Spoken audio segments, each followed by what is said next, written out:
नमस्कार, प्रदेश की अहम खबरें लेकर हाजिर है सुजस आवाज राजस्थान।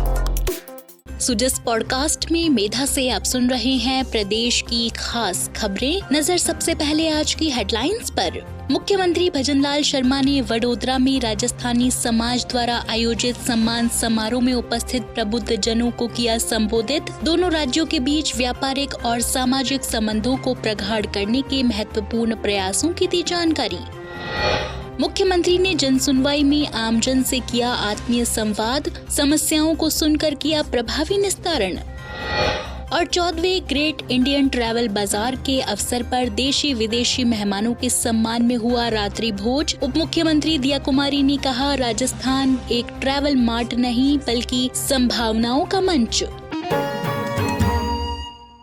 और अब खबरें विस्तार से। मुख्यमंत्री भजनलाल शर्मा आज गुजरात दौरे पर रहे। मुख्यमंत्री ने गुजरात प्रवास के दौरान वडोदरा में राजस्थानी समाज द्वारा आयोजित सम्मान समारोह में उपस्थित प्रबुद्ध जनों का शुभाशीष प्राप्त कर उन्हें संबोधित किया। इस अवसर पर जन समूह को संबोधित करते हुए मुख्यमंत्री ने राजस्थान और गुजरात की ऐतिहासिक परंपराओं, सांस्कृतिक विरासत और आर्थिक संबंधों के साथ ही राज्य सरकार और दोनों राज्यों के बीच व्यापारिक और सामाजिक संबंधों को प्रगाढ़ करने के लिए किए जा रहे प्रयासों की जानकारी दी।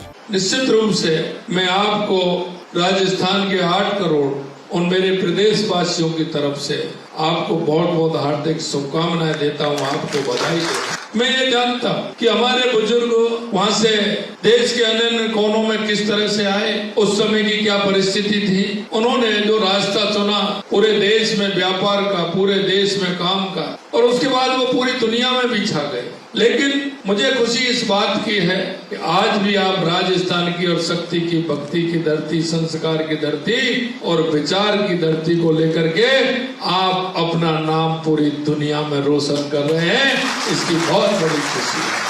और आज भी उस मिट्टी से आप जुड़े हुए, आज भी उस मिट्टी के प्रति आपका गहरी आस्था है। और वो मैं इसलिए कह सकता हूँ कि आप साल में 2 बार नहीं तो 1 बार तो आप निश्चित रूप से राजस्थान आते हैं। शादी करने के बाद आते हैं, चाहे देवी माँ पर आते हैं, चाहे हमारे किसी इष्ट जो है उनके यहाँ आते हैं। तो ये मुझे बड़ी खुशी है कि आप सभी राजस्थान की जड़ों से जुड़े हुए हैं। इसलिए मेरे भाई और बहनों में एक ही निवेदन करना चाहता हूँ, राजस्थान के प्रति जितना आपका लगाव है, जितना समर्पित, कि देश के यशस्वी प्रधानमंत्री नरेंद्र मोदी जी के नेतृत्व में राजस्थान में जो कमी थी, हमने हमारी 16 महीने के अंदर उन कमियों को पूरा करने का और योजना बनाने का काम हमारी सरकार ने किया। आप जब गुजरात आते हैं तो ऐसा ही नहीं लगता गुजराती भाई राजस्थान आते हैं कि हम राजस्थान आए हैं। राजस्थान वाले डेली गुजरात आते हैं, उनको यही नहीं लगता हम गुजरात। दोनों का भाईचारा किस तरह का मेल मिलाप का है। आप सुन रहे हैं सुजस आवाज राजस्थान। मुख्यमंत्री भजनलाल शर्मा ने आज मुख्यमंत्री निवास पर नियमित आयोजित होने वाली जनसुनवाई के दौरान उपस्थित जनता जनार्दन की परिवेदनाओं को गंभीरता पूर्वक सुना और उनके प्रभावी समाधान के लिए संबंधित अधिकारियों को जरूरी दिशा निर्देश दिए। इस अवसर पर उन्होंने कहा कि हमारी सरकार सर्वजन हिताय सर्वजन सुखाय के भाव के अनुरूप जन कल्याण के लिए पूर्ण प्रतिबद्धता के साथ संकल्पित है।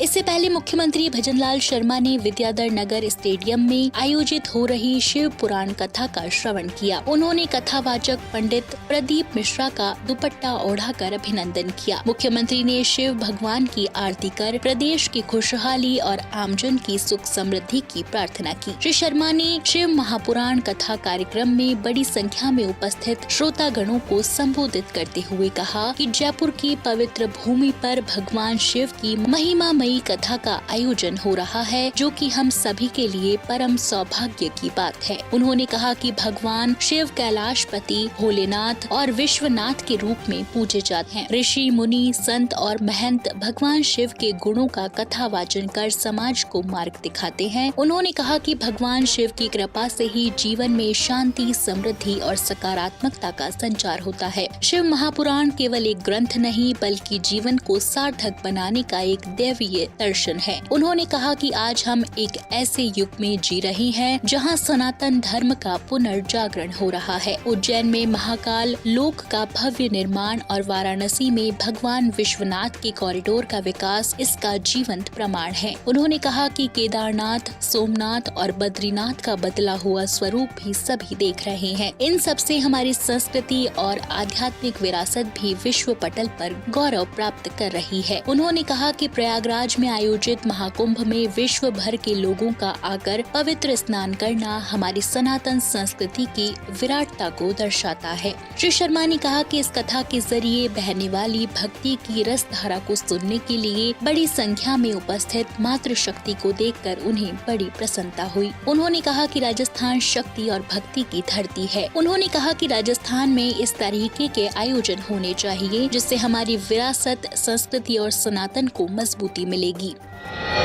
भारत सरकार के पर्यटन मंत्रालय ने राजस्थान सरकार के पर्यटन विभाग और federation of Indian chambers of commerce and industries FICCI के सहयोग से 14वें ग्रेट इंडियन ट्रैवल बाजार के अवसर पर जयपुर में भारत सरकार के पर्यटन मंत्रालय की ओर से GITB की पहली शाम को देशी विदेशी मेहमानों के सम्मान में रात्रि भोज का आयोजन किया। इस अवसर पर भारत सरकार के पर्यटन, कला और संस्कृति मंत्री गजेंद्र सिंह शेखावत, राजस्थान की उप मुख्यमंत्री और पर्यटन मंत्री दिया कुमारी, ओडिशा की सरकार की उप मुख्यमंत्री सहित अन्य गणमान्य मौजूद रहे। उप मुख्यमंत्री दिया कुमारी ने इस अवसर पर अपने संबोधन में कहा कि राजस्थान केवल एक ट्रैवल मार्ट नहीं है, ये संभावनाओं का एक मंच है। इन 3 दिवसीय आयोजन में 11,000 B2B मीटिंग्स आयोजित होंगी। उन्होंने कहा कि राजस्थान में पर्यटन के लिए अनंत संभावनाएं हैं। उन्होंने कहा कि राजस्थान में केवल ट्रेडिशनल पर्यटन ही नहीं किंतु नए तरीके के पर्यटन की भी बहुत संभावनाएं हैं। यहाँ ग्रामीण पर्यटन, वन्य पर्यटन की संभावनाएं हैं। यहाँ नए शहरों, नए क्षेत्रों में पर्यटन की असीम संभावनाएं हैं। उन्होंने कहा कि हम राजस्थान में पर्यटन के लिए ढांचागत विकास कर रहे हैं, सुविधाएं विकसित कर रहे हैं, नई सड़कों, हाईवे और रेलवे नेटवर्क का निर्माण कर रहे हैं, साथ ही नए एयरपोर्ट्स भी बन रहे हैं। उन्होंने कहा कि हम कोविड से पहले की स्थिति को फिर से बहाल करते हुए राजस्थान में बड़ी संख्या में देशी विदेशी पर्यटकों के आवागमन की उम्मीद कर रहे हैं। उन्होंने कहा कि हम भारत मंडपम की तर्ज पर जल्द ही जयपुर में राजस्थान मंडपम तैयार कर रहे हैं। इसकी भव्यता निश्चित ही राजस्थान में पर्यटन के नए आयाम स्थापित करेगी। इस कार्यक्रम में 300 से अधिक डेलीगेट्स और प्रतिभागियों ने हिस्सा लिया। राजस्थान राज्य विधिक सेवा प्राधिकरण जयपुर द्वारा विश्व मजदूर दिवस के अवसर पर एक सप्ताह 1 मई से 7 मई तक असंगठित कामगारों के हित में विशेष कार्यक्रमों की श्रृंखला का आयोजन किया जा रहा है। इस क्रम में जिला विधिक सेवा प्राधिकरण जयपुर महानगर द्वितीय द्वारा जिला विधिक सेवा प्राधिकरण जयपुर महानगर प्रथम, जिला विधिक सेवा प्राधिकरण जयपुर जिला और श्रम विभाग के समन्वय से 6 मई को हीरापुरा चौराहा चौखटी पर, 7 मई को सीकर रोड और 8 मई को इंडिया गेट सीतापुरा चौखटी पर ई श्रम कार्ड बनवाए जाने और रोजगार मंत्रालय द्वारा श्रमिकों के कल्याण के संबंध में संचालित योजनाओं के प्रचार प्रसार के लिए निःशुल्क शिविर लगाए जा रहे हैं।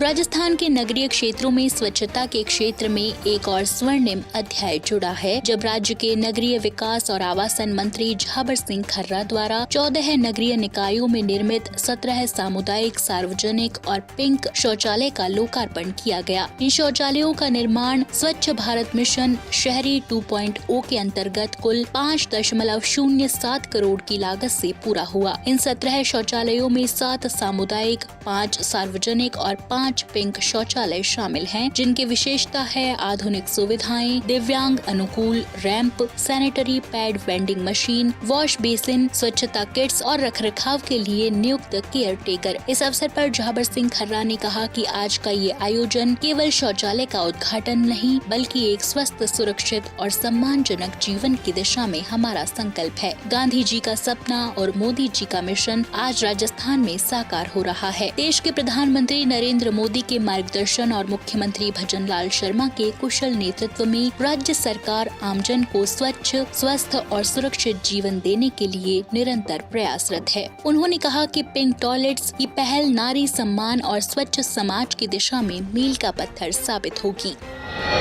तो आज के सुजस पॉडकास्ट में इतना ही। मेधा को दीजिए इजाजत, कल फिर होगी आपसे मुलाकात। तब तक के लिए नमस्कार।